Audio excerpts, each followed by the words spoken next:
Hello and welcome back to Sabbatical Stories. I'm your host Bex Thomas, a career transition and sabbatical coach.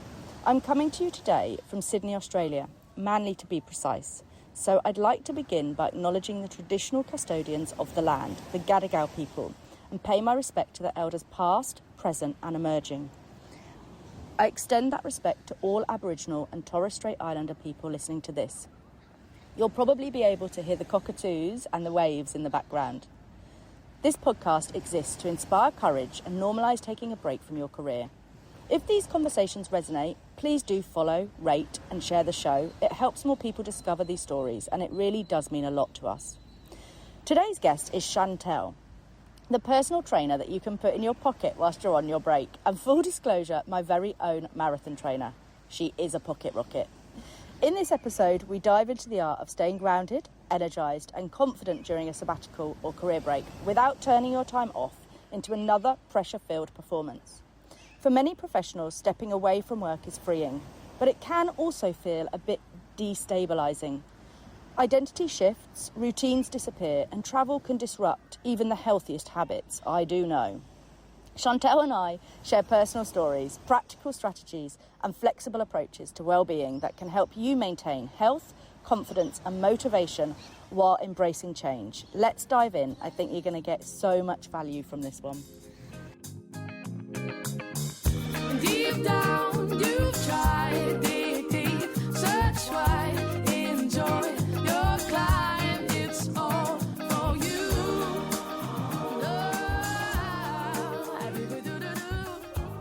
Hi Shantelle and welcome to Sabbatical Stories. Hi Bex. It is wonderful to have you here. I have wanted to have you on for ages. Before we go on, can you introduce yourself to the listeners and just a little bit of an intro of how career breaks and sabbaticals have featured through your time? My name's Shantelle Eckermans. I've known Bex for quite a while. Some would say that I'm her superhero.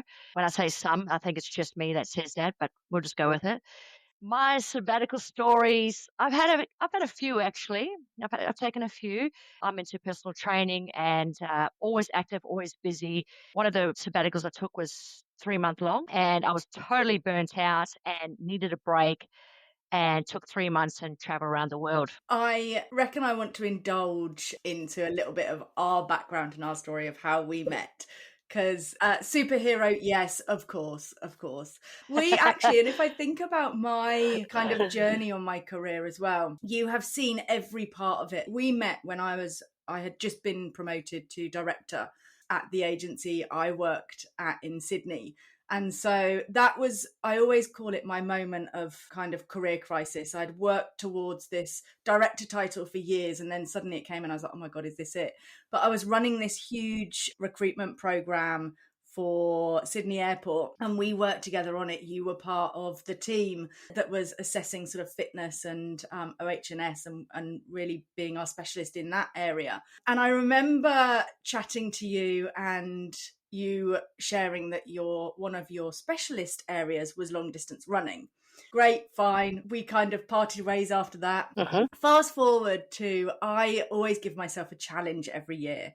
And this one year I had climbed Kilimanjaro for motor neuron disease to raise money. And the dear friend whose father I was doing it for, I saw after Kili and he said, what are you going to do next year? And I said, oh, I don't know. And he said, what do you hate doing the most? I said, running. I hate running. He said, okay, well, next year you have to run a marathon. And I was like, absolutely not. Anyway, 2 weeks later, he passed away. And I thought, shit, I'm going to have to run this bloody marathon. I remember. So I got back to Sydney and I thought, right, okay, I'm going to have to run this marathon. What the hell? I need somebody to help me do this. And suddenly I remembered our conversation and I was like, right, there's only one woman for the job. I could not even run like 1K. Nothing. You got me through 20 weeks of training. I hated you at times, like absolutely hated you. I know. I love that you hated me. That just drove me more. And not only did I hit my target of doing it within 5 hours, I absolutely loved it. Like I hated the training. I hated it. But the 5 hours of running and doing the marathon around Uluru was like, it's still one of the most amazing, special times of my life. And then there was the spin and us spinning in King's Cross. We've got a lot of history together. We have. And the reason that I wanted to bring you on is because we are asked so often around how to keep healthy during a break, and how, especially the fitness piece, because of course routine and everything goes out of the window.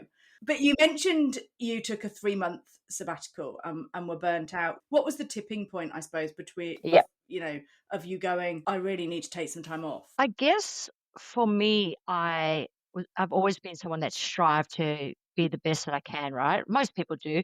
But I was at a peak of where I wanted to be at that stage. And I found like I wasn't being fulfilled anymore. Like I'd got to that peak and I thought, now what? And I was still just going, still going so hard out. But I was at that point that I felt like I'd met one of my goals. And I just thought I just needed to take a break from everything and just stop and reassess like what I'm doing, where is this what I want? I suppose the same as what you were doing when you became director, right?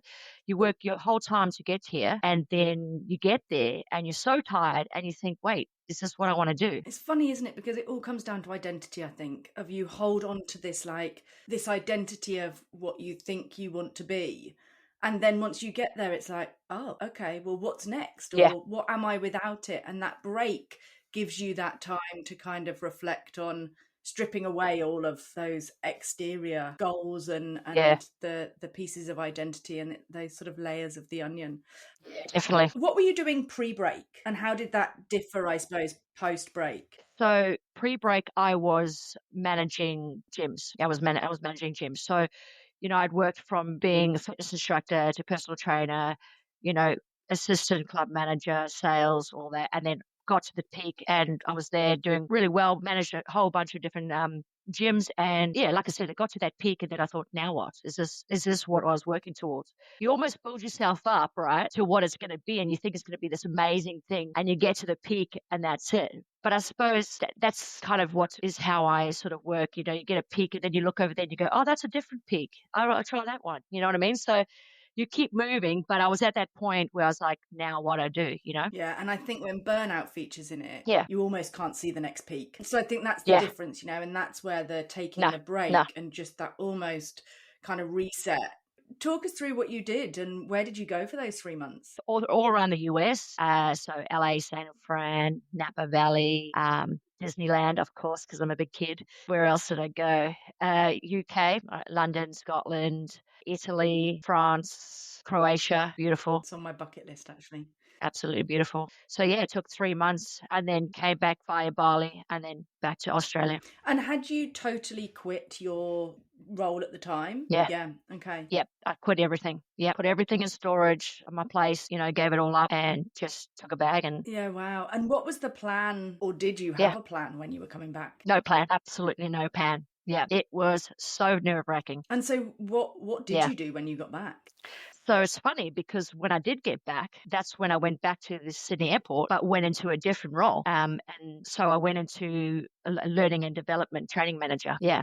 So still training, but not physical, more, customer service and things like that. Total kind of career shift. Yeah. And what did you learn from doing something totally different? I learned that it first of all tells you to just slow down and also not put so much focus on one thing, thinking that that's the thing that you want, and saying, well, that's what I'm going to be. That's what I'm going to be.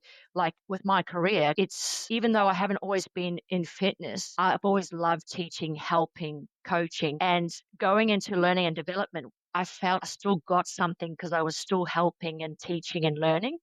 So it opened my mind to not be so tunnel vision. You know what I mean? There's other pathways that can lead from what you really love. And it almost comes down to the values rather than what you're doing, the tasks, right? Because your values and your purpose is almost fundamentally stays the same. Definitely. It's just the task that you're doing to, I suppose, satisfy that. Definitely. That change. Totally. I harp on constantly, and listeners will know that I harp on about prototyping, Yep. experimenting with, why do we always have to have this one linear path? Why can't we experiment within the sort of realm of what we love to do?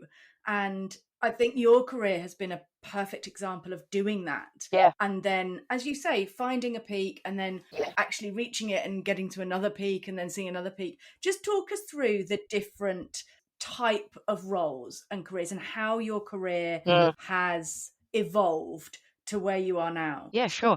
Well, I was always athletic when I was younger, and people always used to say to me, you should get into sport, you should do something like that. And I used to be like, no, I just like doing it. I don't want to study it. But then when I look back as a kid, I used to actually train people during lunchtimes when I was like 10 years old. Were you that You kid know, in like- the playground? I was that kid because my parents were called in because the kids weren't eating lunch because I was making them train. So so my folks were called in saying, hey, you got to tell Shantelle to stop doing this because kids aren't eating because that she's training them and they're not getting a time to eat their lunch. So I look back now and I think, wow, it was just in me from way back, you know. So yeah, so then I eventually studied that, went into that. I was a group fitness, like teaching spin, okay, and then went into fitness instructing where you're just on the floor, kind of, you know, just being there. Then went, you know, into personal training, veered into club management, so business side of things, which was great, but it took me away from personal training side. Then I went into learning and development. So still, all of these things I've noticed is always coaching. It's always, I'm always wanting to help people, you know, and that's what I was saying to you before. I think people get so stuck on this is my career and that's the path. There's no other sort of branches off that you can still get and fulfill what you want to do and serve people or whatever it is, but it doesn't have to be that specific job title, you know? Yeah. So then I went into learning and development after club management. And then after learning and development, opened a spin studio. So still teaching, but also business owner, and then closed that. And now I do everything online, health and fitness transformations. And so many different kind of... Different, but if you think about it, it's all in that same pool, right? Yeah, and a common theme absolutely throughout. Yeah. And so what has led you to now delivering everything online and being, you know, comfortable in what you're doing now? And I guess for me, well, first of all, like most people, I had a physical studio and COVID hit, obviously. So I really had to pivot around the business and take everything online. So I was teaching from home to, I'd send out all my bikes to anyone who was quick enough to get one, and basically ran the business from home online. And once we started to come back out of COVID, you know, business wise, I looked at it. It was a better option to stay online. I guess for me, I enjoyed being at home.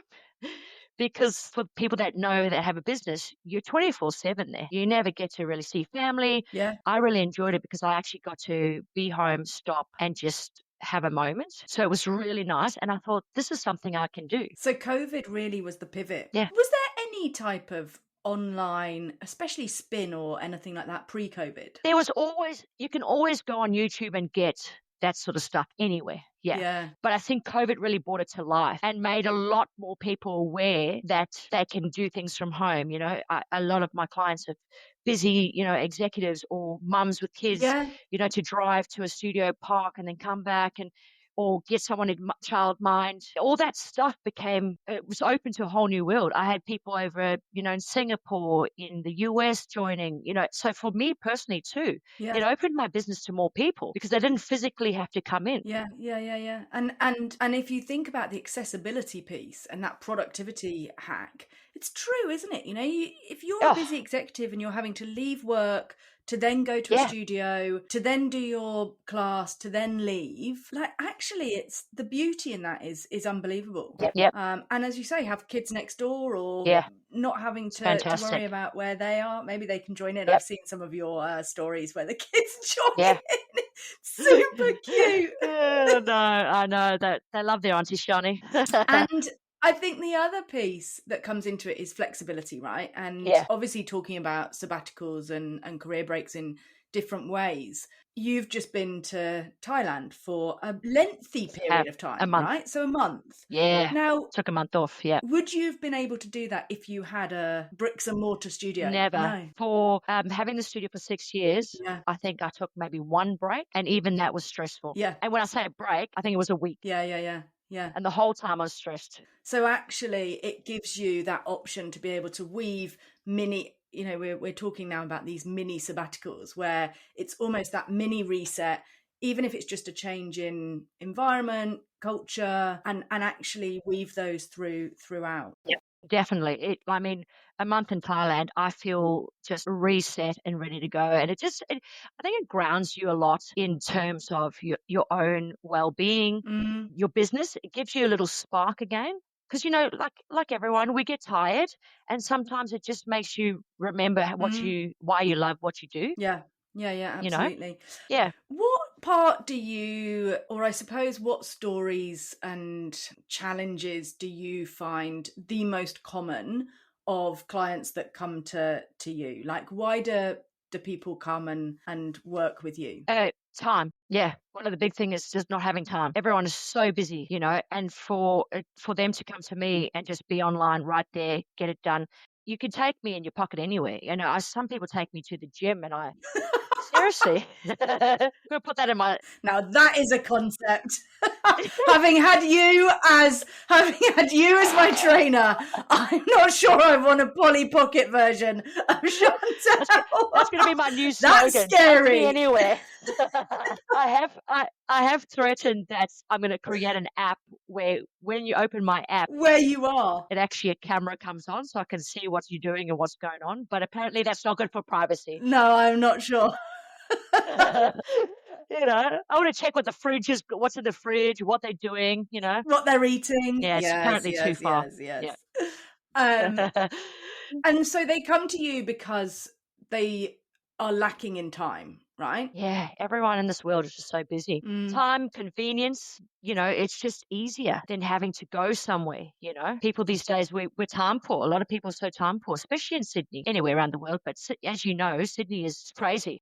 Yeah, city, isn't it, really? So it's, a lot of people do come time poor. And maybe my experience being the young person that I am, Of course.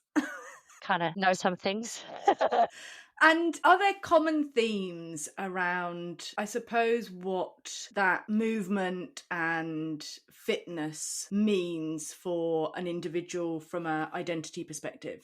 Like, how do you see the transition of individuals that come to you and then 3, 6 months, a year down the line having worked with you? I think confidence is one of the biggest things, especially in today's world. There's so much stuff out there that makes us question what we look like, what we do, what we own, what we wear, all these pressurized things from outside world to be a certain way. And I think that's one of the things that I really try and, drill down is that you are made unique and special just the way you are. The outside noise, you've got to block it out because you're fantastic just as you are. And I think that one of my things is just getting people to realize not all that stuff is real. We don't post the worst parts of ourselves on social media. People post the best parts, like everyone's got this stuff. So I think it's a lot of that stuff is people's confidence, and believing in themselves. Especially I've got a lot of women over 40 that come to me. That's one of the sort of main target groups I have.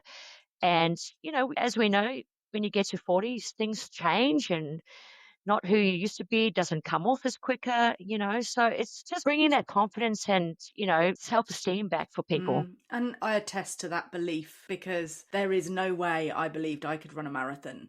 And it also just goes to prove the point of anything is possible, if you've got the right team around you, and if you've got somebody who is an expert in knowing how to get from A to B. Because I think that's half the problem, right? Is we know we might know kind of where we want to get to, but the how bit is so hard if you're not the expert in definitely. it. Whereas actually, for somebody like you to break it down, into sizable chunks, even the individual might not even know what's coming next, but you do. And so you're there as that sort of accountability partner on that journey. Yeah.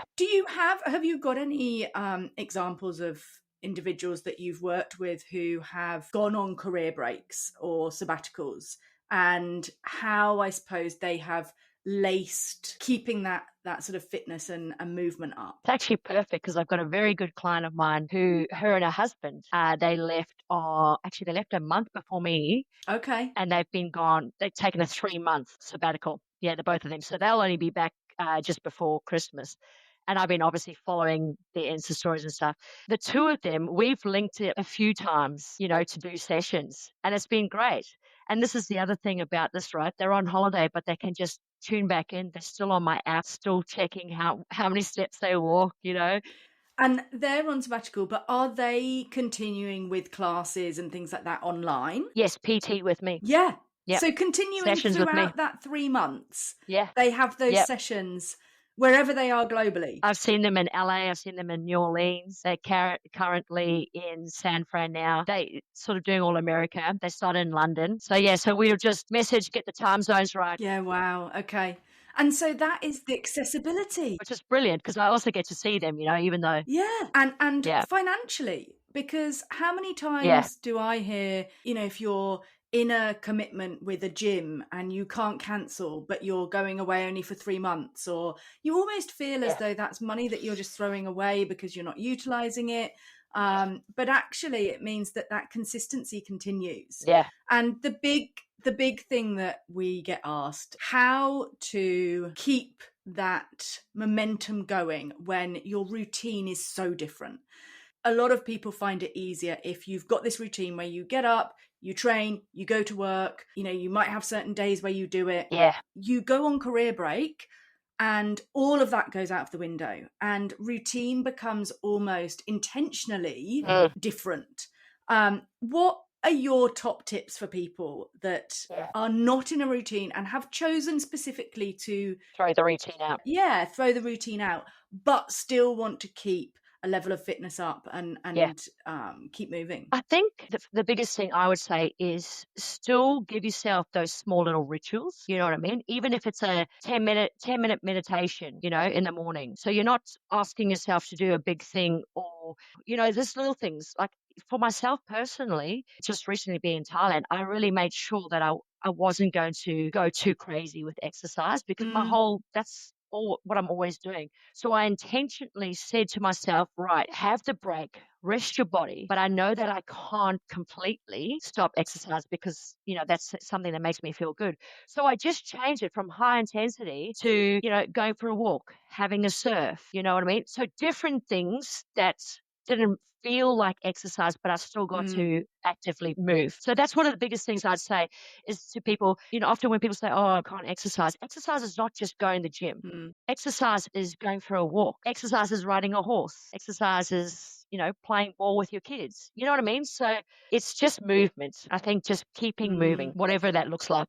And what better way to see a new, if people are traveling, or even if they're staying at home through their sabbatical, what better way to get to reconnect with your neighborhood or Definitely see a new city, but walk and continuously just go for a stroll? Yeah.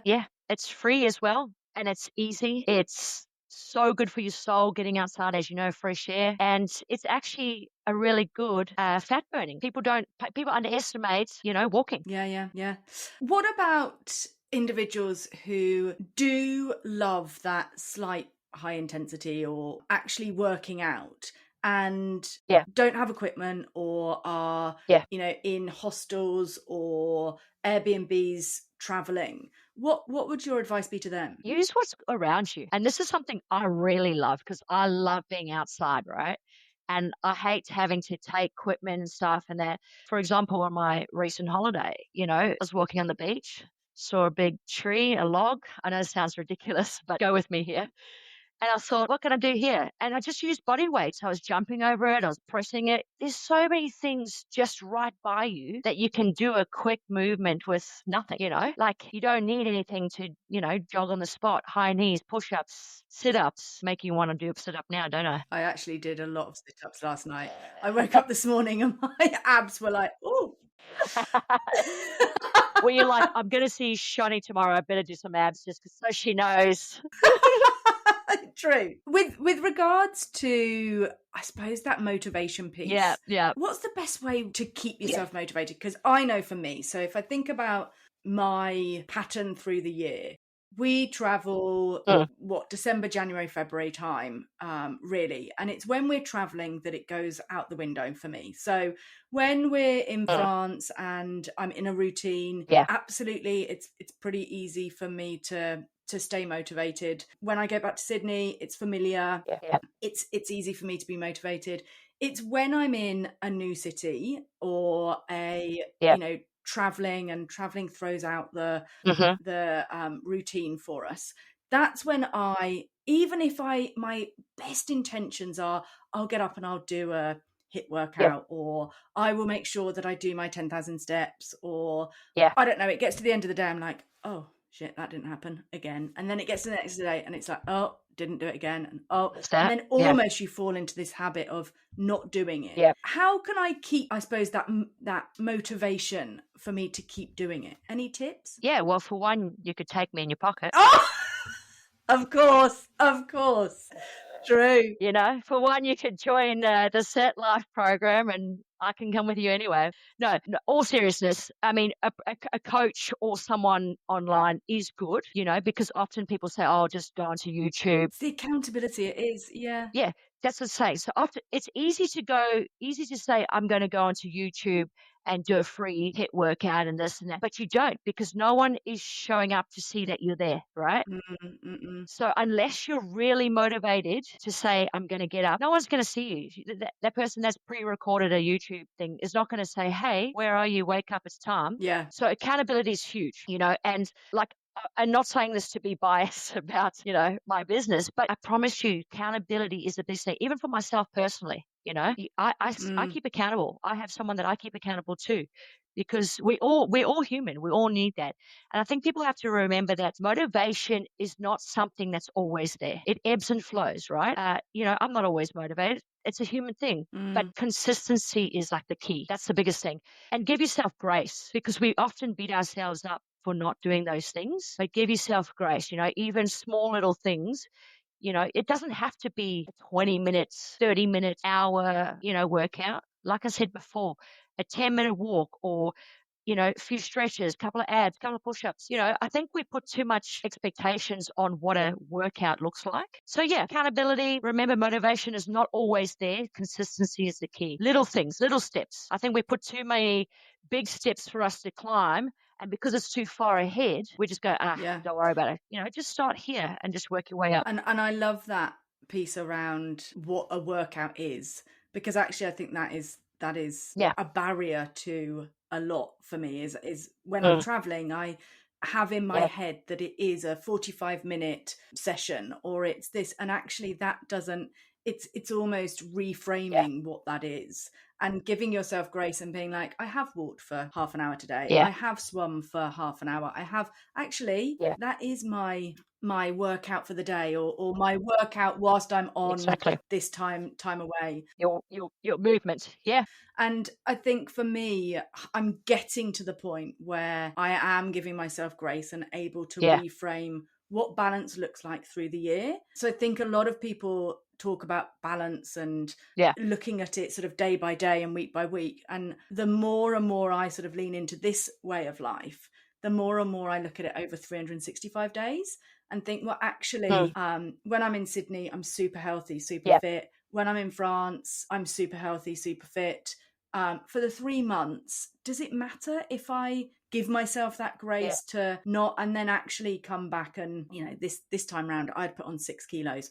And was really scared about losing it, because I'd got so many people in my head saying, a bit like you were talking about the outside noise, saying, oh, you're over 40 now, you'll never lose that. Oh, that's for life. Oh, you know, you've got, and I thought, oh my God, absolutely no way. I'm bloody losing this 6 kilos. Like, this is not, I don't feel good about it. And so it was coming back and being super clear on that. And I think now, having done that, I almost will give myself more grace, that not to put on 6 kilos, but to actually enjoy those 3 months. You know, life's short at the end of the day. Yeah. And that's the thing. we put so much pressure on numbers and weight and stuff like that. Life is short. You've got to enjoy it as well. Obviously, being healthy and fit, it's longevity. Mm, But I think we need to be kind to ourselves, and also, especially as women, we focus so much on like what you were saying, 6 kgs. It's like, gotta get, it's like, just go with feeling, right? Just go, okay, I'm gonna feel better again. mm, I think when we start putting these like numbers and so specifics, it puts a lot of pressure on us, yeah. and we just need to be a little bit more kind to ourselves a lot, a lot more. And you'll probably enjoy doing exercise more because you won't be like, oh my God, I got to get rid of this. Every time you go to the gym, it's like 6 kgs, 6 kgs, check the scales. It's like, like Yeah. health and fitness should be enjoyable. Our bodies are our vehicles. It's the only one we got, it's our longest relationship. We need to treat it a lot better than what we do. Why do you think we don't? I think society, what's out there, what we've been told. I know from, being in my 40s myself, I know from a young age where you've got, I'm going to use Barbie as an example, right? Like Barbie's this perfect person. And, Mm, it's all these things that we've just learned over time. And I think, now with social media, it's got a lot worse for, younger women and younger men. And I think we just put so much pressure on ourselves. We just need to be kind. I always say to my clients, treat yourself like you would treat your best friend, mm, because you're just as much value. Would you say that to your best friend? no. Would you turn around and say, oh, you're fat? No, you wouldn't. And that's exactly how we should treat ourselves. We should be kind. Mm, And once you start to love yourself like that, you'll see things will change a lot more, because the more love we give mm. ourselves, the more will come out of us. To your point of feeling better rather than putting 6 kg on it or a figure on it, Yeah. I have got accountability shorts, which I laugh because they are, Yeah. I think I bought them for an 80s party. I mean, Yep. they are horrific. I would never, ever wear them out. Beautiful. But I'd like to see a photo of these. I'll send them to you. Thank you. But they are a pair of shorts that I've only worn once or twice for like dress up. Yeah. So I haven't, with a pair of shorts or trousers, they stretch, right? Even if they're not stretchy, they stretch a little bit and you get comfortable. They can give way. Yeah, exactly. They give way. These haven't, because they're so horrific. I've only worn them once or twice. But they don't come with me traveling, but they stay in France, and they are the ones that if I can just about get into them, I know I'm good, right? Because I think I could only just about get into them when I actually bought them. And that they are the ones that hold me accountable, and I call them my accountability shorts. Yeah. And I actually don't care whether I'm 12 kg heavier if I can fit into these. That's brilliant. And I think for me, the weight bit is, I've always known what I am, and I've not overly fluctuated. And so coming home, trying these on and being 2-3 centimeters, like, I thought, I need to weigh myself because I have to know almost that. I know you've got the centimeters as well, but I needed to know how bad the damage was almost for me, Yeah, and it's a great indicator. It is a good indicator to help you with that stuff. But having accountability shorts is fantastic, because it's something like you could feel. It's tangible. It's right there, and you can go, okay, cool. There's also stories the other way that we're told, isn't there, around, through the menopause you'll put on weight, or through as you get older, it's, as you said, harder to leave. I don't want to put on weight. I feel good as I am. And I know that if I do encroach a little bit more and I'm not as fit and healthy, I don't feel as good. So it is that feeling bit that I don't want to put on that. And just because somebody's telling me that might happen because I'm aging or whatever, actually, as much as I can try and not lean into that story, I'm going to. And my accountability shorts help me. Yes, and all of us would like to see a photo of these accountability shorts, of you wearing them. Maybe I'll go and get them and hold them up. You should, definitely. Is there anything you don't think we've covered that you think is super important for our audience when it comes to fitness and health whilst they're on a career break? No, like I said, movement is movement, unless you're a professional athlete or, something like that where you've got specific things that you need to do. I think be kind to yourself, feeling, I think that's the biggest thing, is being from the inside out and just being kind to yourself, loving yourself. Any tips on how somebody can start to do that? Yeah. Like love themselves? Put Shantelle in your pocket. Take me in your pocket. Forget about Polly Pocket, Shonny Pocket. Yeah, shiny pocket. Love it. New tagline. Yeah, no, that's a difficult one because we're all different in the way we see love, right? So it's hard to kind of put that as a category in a box. I think start with something small Mm, about yourself that you like, even if it's like your toes, something random, if you think, oh, I've got nice nails, something small, just one little thing, and it will just build up. And yeah, hopefully you'll love yourself more and more because you're with it. yeah, We're all with it. There needs to be more love in this world. totally. What is one value Yeah. that you had prior to your break that shifted that you don't value as much now? I used to value saying yes to everything. Like that was something I was always like trying to do everything for everybody. And now I value space and like the freedom to choose more intentionally about what I say yes to. Yeah. So it's, instead of pleasing everybody, I intentionally choose it now. And what do you value now that you didn't before your break? This is a really good one for me, just in terms of my personality and my work. I value being present, not just being on, if that makes sense. Because in my career, you've always got to be on. But there's a difference between on and being present, if that makes sense. Yeah. Yeah, it really does. So I really value and really being on, but it also leads into what I was saying too before my break with that value, choosing more intentionally so that I can not just be on, I'm present. And I wonder if that comes with the being online and the freedom and flexibility that you have built into your life. Definitely. Yeah. What about a read, watch, or listen that changed your life or that you recommend to people taking a break? A watch is Blue Zones, A Life to Living Longer. Have you watched that? No, not yet, but it's fantastic. Yeah. It's fantastic. It just makes you just go, wow. Like I highly recommend it. Even if you're not into fitness and health, it's fantastic because it's not just about that. It's just about your environment and things like that. And it will make you want to take a sabbatical there if you do watch it anyway.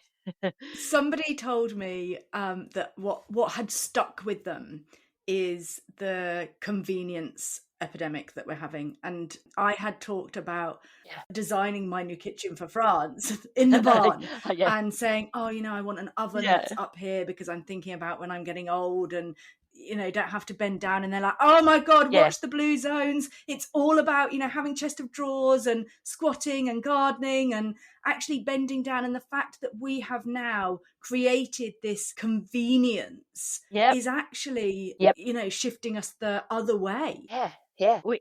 And this is the thing, like we are primal beings, right? So squatting down on the floor and things like that, that's why I said to you earlier about exercise. We just automatically think I've got to get into a gym and throw some tin around. You know what I mean? It's just moving. Yeah, totally.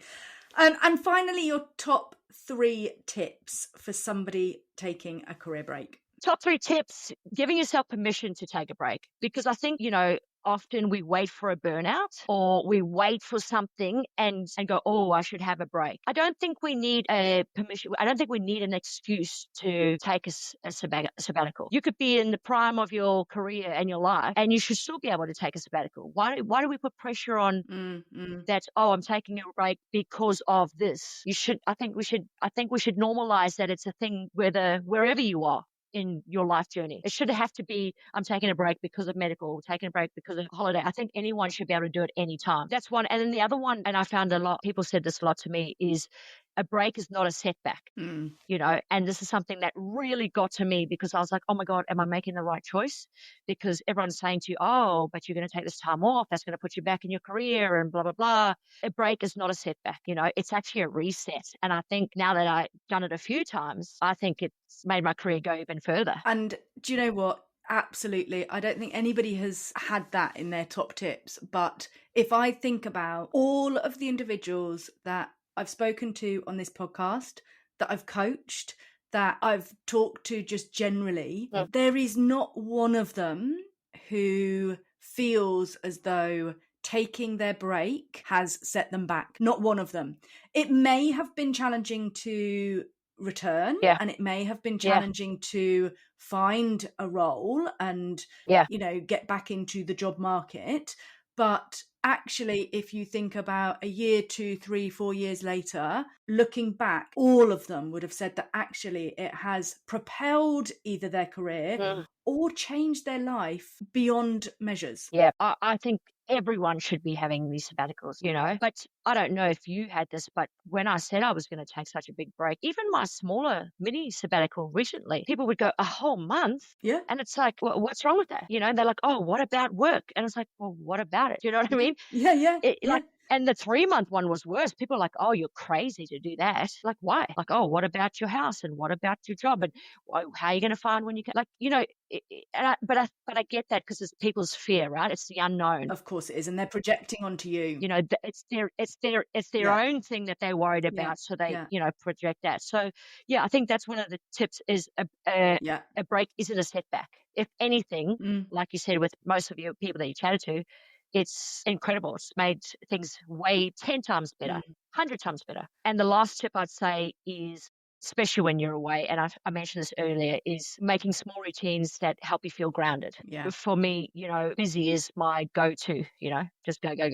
But having the break, I wanted to bring that back. But just little things that I still can do that still gives me that little, busyness. Yeah. So keeping small routines just to keep you grounded and not throw you off completely. Yeah, it's another interesting one because when I finished, so my small break between one corporate role and another, I was like, I'm not going to have any kind of routine at all. I'm going to totally, throw it out the window. I felt terrible. After a week, I was like, I just feel absolutely dreadful. And I realised that, the routine didn't have to be a to-do list or a, goal setting or anything like that. But it did need to be looking like getting up early. Like, I don't feel good if I don't get up early. But I think it's getting to know what makes you feel good, doesn't it? And that's what a break can do for you, is you can experiment with lots of different areas in life and be like, that does really truly make me feel good. Definitely. And now I'm unapologetic for setting an alarm, because actually I feel 10,000 times better if I get up and I go out and I have a wander and a walk. I have my coffee. That's your thing. Like my ritual is that first coffee in the morning gives me more happiness than anything ever. Like it does, I love it.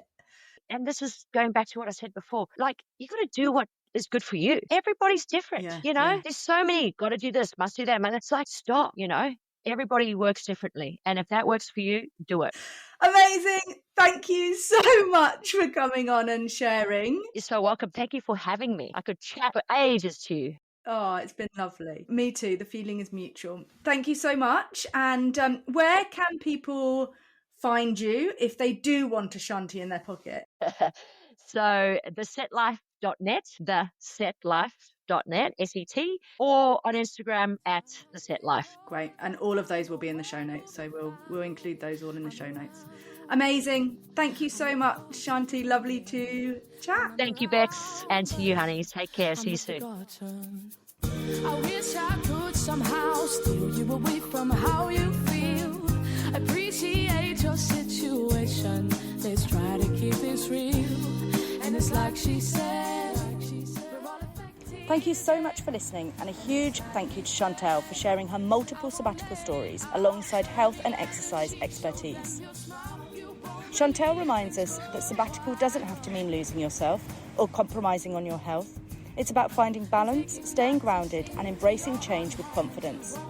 If you'd like to connect with Shantelle, you can find her via the links in the show notes. As always, a massive thanks to Auntie B at the Flaxen, my incredible, patient and talented producer, to Nikki Sweetland, our brilliant creative force behind all things social and visual, and to Joe Cook, whose soulful vocals we're so lucky to feature throughout the podcast. If you loved this episode and you know somebody who would also love it, please do send it their way. Share the link, pop it in the group chat, or forward it to that friend who's always talking about quitting their job. Please also do us a massive favour and hit follow. Give the show a rating and leave a quick review. It genuinely makes a huge difference and helps more people discover these powerful sabbatical stories. The more we share them, the more we normalise taking brave, intentional breaks. And if you have a story of your own, or you know somebody who does, please do reach out. I'm Bex Thomas on LinkedIn, and we're Sabbatical Stories Podcast on Instagram. Until next time, take care of yourself, keep dreaming big, and remember, your sabbatical story might just be waiting to be written.